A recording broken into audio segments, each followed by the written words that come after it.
பார்த்து பார்த்து பார்த்தீங்கன்னா, ஒரு ஒரு கம்பெனி வந்து எப்படி வந்து ஸ்டாக் எக்ஸ்சேஞ்ச் லிஸ்ட் ஆகுது அண்ட் அதோட பெனிஃபிட் என்ன? அதோட ரெக்யர்மென்ட் என்னன்றதெல்லாம் பார்த்தோம். இன்னைக்கு வந்து செபினா என்ன? அதோட ரோல் என்ன பார்க்க போறோம். ஸோ இதுல முக்கியமானது பார்த்தீங்கன்னா, அது எப்போ இன்ட்ரோடக்ஷன் ஆனது? அதாவது எப்போ வந்து அத வந்து எஸ்டாப்ளிஷ் பண்ணாங்கன்னா, 1988ல வந்து அது வந்து நான் ஸ்டாச்சுரரி பாடி. அதாவது அது வந்து தனி அ அமைப்பா இருந்தது. அதுக்கப்புறம் தான் வந்து அது 1992ல அத வந்து ஒரு ஸ்டாச்சுவேட்டரி பாடியா கொண்டு வராங்க. அதாவது பார்லிமெண்ட்ல வந்து அத வந்து சட்டம் இயற்றி, செபி வந்து ஒரு கவர்மெண்ட்டுக்கு உட்பட்டதா கொண்டு வராங்க. இது எதுக்காக கொண்டு வராங்கன்னா, இது இது சாரி அதுக்கு முன்னாடி வந்து இது வந்து எதுக்கு கீழ வருதுன்னா, மினிஸ்ட்ரி ஆஃப் ஃபினான்ஸ்க்கு கீழ வருது.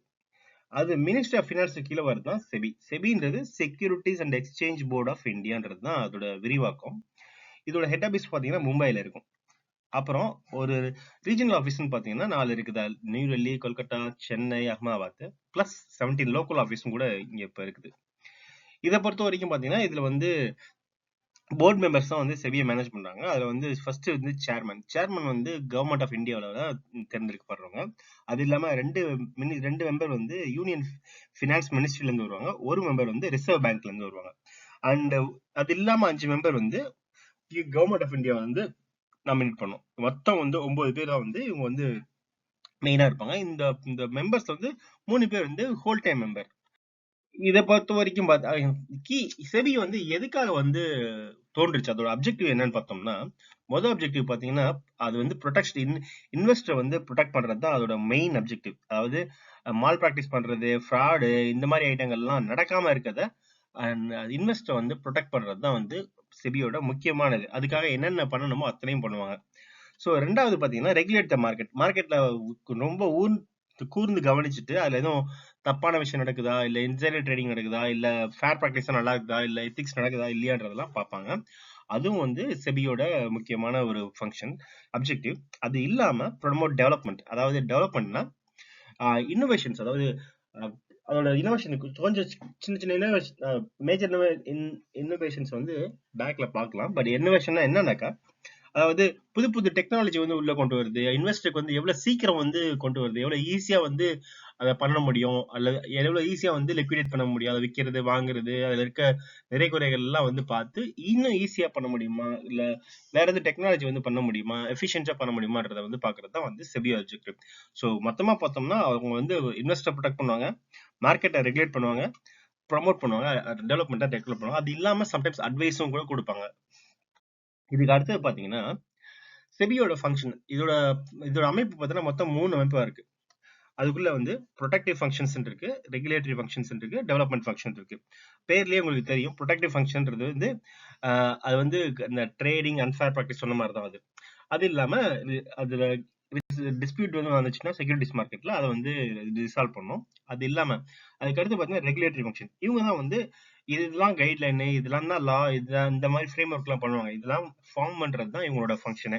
அது இல்லாம இதெல்லாம் நடக்குதா அப்படின்றத வந்து ஸ்டாக் மார்க்கெட்ல வந்து பாத்துக்கிறது தான். ஸ்டாக் மார்க்கெட்னா இந்த என்எஸ்சியோ பிஎஸ்சியோ வந்து அதை பார்த்து நடக்குதா இல்லையா, இல்ல இது எதுவும் தேவையா, சேஞ்சஸ் பண்ணணுமான்றதெல்லாம் தெரியும். உங்களுக்கே தெரியும், நிறைய ரீசெண்டா வந்து நிறைய சேஞ்சஸ் வந்து செபி பண்ணாங்க based on the lessons learned. அதுக்கப்புறம் பாத்தீங்கன்னா development function. Development function first ஒரு இன்வெஸ்டருக்கு வந்து எஜுகேஷன் பண்றாங்க. இன்வெஸ்டிங்கை பத்தி எஜுகேஷன் பண்றது, அல்லது நியூ ஃபினான்ஷியல் இன்ஸ்ட்ருமெண்ட் வந்து மியூச்சுவல் ஃபண்டு, இல்ல நிறைய ஆப்ஷன் ஃபியூச்சர்ஸ் இந்த மாதிரி நிறைய இருக்கு இல்லைங்களா. இந்த மாதிரி இந்த மாதிரி நிறைய ஆப்ஷன்ஸ் வந்து உள்ள கொண்டு வர்றது செபியோட ஒரு முக்கியமான பங்குன்னு கூட சொல்லலாம். இதுல டெவலப்மெண்ட் ஃபங்க்ஷனை பொறுத்த வரைக்கும் பாத்தீங்கன்னா, இன்வெஸ்ட் எஜுகேஷனும் ப்ரொடெக்ட் ஃபண்ட் அத்தாரிட்டி, இதுதான் ஐஇபிஎஃப்ன்றது அவங்க கொண்டு வந்தது. அது இல்லாம ஸ்கோர்ஸ். அதாவது ஸ்கோர்ஸ்ன்றது இது வந்து கம்ப்ளைண்ட் ரிசர்ச் தான். அதாவது நீங்க ஏதாவது கம்ப்ளைண்ட் ரைஸ் பண்ணணும்னா ஸ்கோர் சிஸ்டம், அதாவது அவங்க செபி வெப்சைட்ல போனீங்கனாலே இந்த ஸ்கோர் சிஸ்டம் வந்து இருக்கும். அதுல வந்து நீங்க ரைஸ் பண்ணலாம். அது டேரக்டா நீங்க ரைஸ் பண்ண மெயில் அனுப்ப முடியாது. பட் நீங்க வந்து லாகின் பண்ணணும். அதாவது உங்களோட பா பேன் கார்டு பிளஸ் வந்து உங்க ஃபோன் நம்பரை வந்து வெரிஃபை பண்ணிட்டு அப்புறம் தான் வந்து மெயில் ஐடியை வெரிஃபை பண்ணதுக்கு அப்புறமா தான் வந்து நீங்க கம்ப்ளைண்ட் ரைஸ் பண்ண முடியும். So that is like authentic கம்ப்ளைண்டா இருக்கான்றதெல்லாம் பார்ப்பாங்க. ஸோ அவங்க வந்து அதுக்கு ஏத்த மாதிரி அந்த there are some escalation procedure. அதுக்கேற்ற மாதிரி கண்டிப்பா வந்து அவங்க வந்து உங்க கம்ப்ளைண்ட் வந்து ரிசால்வ் பண்ணுவாங்க. ஸோ இதுவும் ஒரு முக்கியமான ஒரு ஃபங்க்ஷன் தான். நீங்க பாத்தீங்கன்னா நீங்க சொன்னேன் இல்லைங்களா, அது எப்படி வரும்ன்றது. ஃபர்ஸ்ட் வந்து இன்வெஸ்டர் வந்து சப்போஸ் கம்ப்ளைண்ட் லான்ச் பண்ணாங்கன்னா, அவங்களுக்கு வந்து வித்தின் 21 கேலண்டர் வித்தின் 21 கேலண்டர் டேஸ்ல வித்தின் 10 to 21 கேலண்டர் டேஸ்ல அவங்களுக்கு வந்து ரிப்ளை பண்ணணும். அப்படி இல்லைன்னா அதுக்கு மேல இருக்கவங்க போகும் டெசிக்னேட்டிவ் அந்த அந்த டிபார்ட்மெண்ட்டுக்கு போகும். அது இல்ல அப்பயும் போகலன்னா நேரா டாப் மேனேஜ்மெண்ட்டுக்கு வித்தின் 5 to 15 டேஸ்ல போய் ஆகணும். தென் அவங்க வந்து ஆன்லைன்ல வந்து டிஸ்பியூட் ரெசல்யூட் பண்ணுவாங்க. அப்புறம் வந்து ஓடிஆர் கொடுப்பாங்க. ஸோ இதுதான் வந்து அந்த சப்போஸ் ஏதாவது கம்ப்ளைண்ட் வந்துச்சுன்னா அதை எப்படி வந்து கொண்டு வராங்கன்றது தான் இதோட முக்கியமான பங்கு ஆக்சுவலா இதுல. அதுக்கு அடுத்து பாத்தீங்கன்னா செபில வந்து இந்த மாதிரி நிறைய கமிட்டி இருக்கு. Technical advisory committee, structure of infrastructure institution committee, அப்புறம் வந்து அட்வைசரி கமிட்டி, அதாவது இன்வெஸ்டர் ப்ரொடெக்ஷன் எஜுகேஷன் ஃபண்ட் சொன்னாங்க இல்லைங்களா, அதுக்கப்புறம் வந்து take over regulation advisory committee, அப்புறம் primary market secondary market advisory committee, அப்புறம் மியூச்சுவல் ஃபண்ட் அட்வைசரி, அப்புறம் கார்பரேட் பாண்ட்ஸ், அதாவது நிறைய நிறைய ப்ராடக்ட் இருக்குங்களா, அதுக்கு தனித்தனியா வந்து கமிட்டி உண்டு. அந்தந்த கமிட்டி வந்து அதுக்கு அதோட பொறுப்புல இருப்பாங்க. இது இல்லாம செபியோட மேஜர் அச்சீவ்மெண்ட்ஸ் இது என்னதான் பண்ணுச்சு அப்படின்றது 1992 வந்தாலும் என்னென்ன பண்ணுச்சுன்னு பாத்தீங்கன்னா, நிறைய முதல்ல இந்த பேப்பர் ட்ரீல இருந்து எலக்ட்ரானிக் கொண்டு வந்தது இதுல வந்து முக்கியமான பங்கு கூட சொல்லலாம். T+5 ரோலிங் சைக்கிள் வந்து ஜூலை 2001 வந்து கொண்டு வந்துட்டாங்க. அதாவது பேப்பர்லெஸ் ட்ரேடிங்காகவும் கொண்டு வந்துட்டாங்க. அது இல்லாம சப்போஸ் நம்ம வாங்குறோமோ விற்கிறோமோ அது உங்களோட ட்ரேட் செட்டில் ஆனோம்னா 5 நாள்ல வந்து உங்க அமௌண்ட் வந்து அந்த இன்வெஸ்டருக்கு போற மாதிரி கொடுத்தாங்க 2001. அதுக்கப்புறம் கொஞ்சம் இம்ப்ரூவ் பண்ணி 2002 T+3 மாத்தினாங்க. Trading day plus 3 days.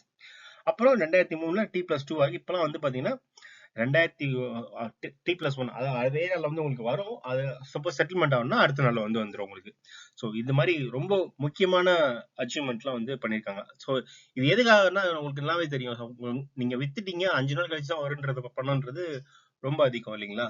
So அடுத்த நாளே வருதுன்றது ரொம்ப ஈஸியா இருக்கு. So up to date technology adapt பண்ணி கொஞ்சம் ஈஸியா பண்றாங்க ஆக்சுவலா. அது இல்லாம ரொம்ப குயிக்கான எஃபெக்டிவ் ஸ்டெப்பை வந்து கொண்டு வருவாங்க. இன்னும் சொல்ல போனா சத்தியம் சியாஸ்கோ பண்ணப்போ சத்தியமோட இது நடந்தப்ப உங்களுக்கு தெரியும். ஸோ அதையும் வந்து லாபகமா கையான்றதும் செபி தான் ஆக்சுவலா. இருந்தாலும் செபியை பொறுத்த வரைக்கும் ஒரு சில நிறை குறைகளும் இருக்கதான் செய்யுது. அதாவது இந்த மாதிரி ஸ்கேம்லாம் வந்து ஏன் நடக்குதுன்னா, எக்ஸிஸ்டிங் ஹோல்ஸ் லூப் ஹோல் இருக்கிறதுனாலதான் வந்து அந்த அந்த என்ன சொல்றது அந்த ஊழல்களே நடக்குது, ஸ்கேம் சொல்லலாம். ஸோ பிஎன்பி ஸ்கேம் நிறைய ஸ்கேம் நடந்திருக்கு. இது எல்லாமே வந்து செபியோட லூப் ஹோலை வந்து சொல்றதுதான். ஸோ இது மூலமா வந்து அவங்க என்ன பண்ணாங்க, இன்னும் டைட்டர் பண்ணிக்கிட்டே இருக்காங்க. என்னதான் நம்ம பண்ணாலும் அது ஊழல் பண்றோம்னு நினைச்சிட்டாங்கன்னா அது வந்து எதனாச்சும் ஒரு வழியை கண்டுபிடிப்பாங்க இல்லையா. அந்த மாதிரி ஒன்னொன்னு வர வர வந்து இன்னும் ஸ்ட்ரிஞ்சன் பண்ணிக்கிட்டே போறாங்க.